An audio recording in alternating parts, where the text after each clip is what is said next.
मोदी सरकार काले धन पर दूसरी सर्जिकल स्ट्राइक करने के लिए तैयार है। बेनामी संपत्ति वालों का सर्वे शुरू कर दिया गया है। दोषी पाए जाने पर 7 साल की सजा और संपत्ति जब्त हो सकती है।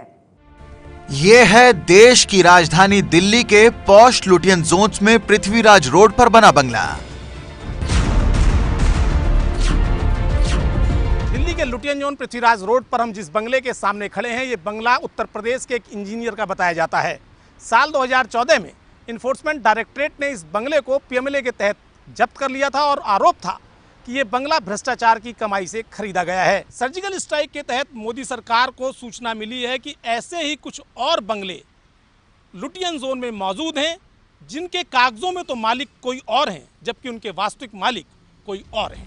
काले धन की इस खोज के लिए सरकार ने देश के प्रमुख शहरों के हाईवे के पास की जमीनों, वीआईपी इलाकों में मौजूद जायदाद और औद्योगिक प्लॉट, कमर्शियल फ्लैटों और दुकानों की जांच शुरू कर दी है।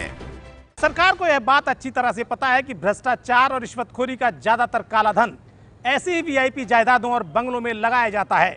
लिहाजा सरकार दिल्ली समेत देश के प्रमुख शहरों में ऐसी जायदादें ढूंढ रही है, जिसके वास्तविक मालिक कोई और ही हैं। सूत्रों ने बताया है कि अब तक की जांच में पता चला है कि एक ही शख्स देश में कई जगहों की वीआईपी प्रॉपर्टी का वास्तविक मालिक है, लेकिन कागजों में कोई दूसरा शख्स ही मालिक बताया जा रहा है, जैसे नौकर, रिश्तेदार या फिर दोस्त। ऐसे लोगों पर शिकंजा कसने के लिए 3 चरणों में जांच शुरू की गई है। पहले चरण में ऐसी जायदादों की पहचान की जाएगी। दूसरे चरण में कागजों में मौजूद मालिक से धन का स्रोत पूछा जाएगा। तीसरे चरण में जवाब से संतुष्ट न होने पर बेनामी ट्रांजैक्शन एक्ट के तहत कार्रवाई शुरू की जाएगी। सरकार ने साथ ही तमाम सरकारी विभागों से सरकारी जमीन का भी ब्यौरा मांगा है, जिससे पता चल सके कि कितनी सरकारी जमीन पर कौन लोग काबिज हैं। जांच के पहले चरण के तहत देश के प्रमुख शहरों से जानकारी एकत्र की जा रही है।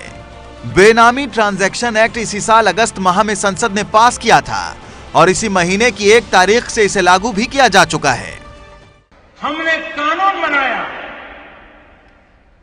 जो भी बेनामी संपत्ति होगी, दूसरे के नाम की संपत्ति होगी, हम कानूनन अब उस पर हमला बोलने वाले। सरकार ने बेनामी प्रॉपर्टी के तहत अपनी जांच शुरू तो कर दी है, लेकिन इसे किसी मुकाम पर पहुंचाना सरकार के लिए लोहे के चने चबाने के बराबर होगा, क्योंकि ऐसी काली जायदाद वाले लोग सत्ता के गलियारों के बेहद करीब होते हैं और उन पर कार्रवाई करना सरकार के लिए आसान नहीं होगा। तो 200 टीमें बनाई गई हैं, जिनकी नजर होगी इन बेनामी संपत्तियों पर।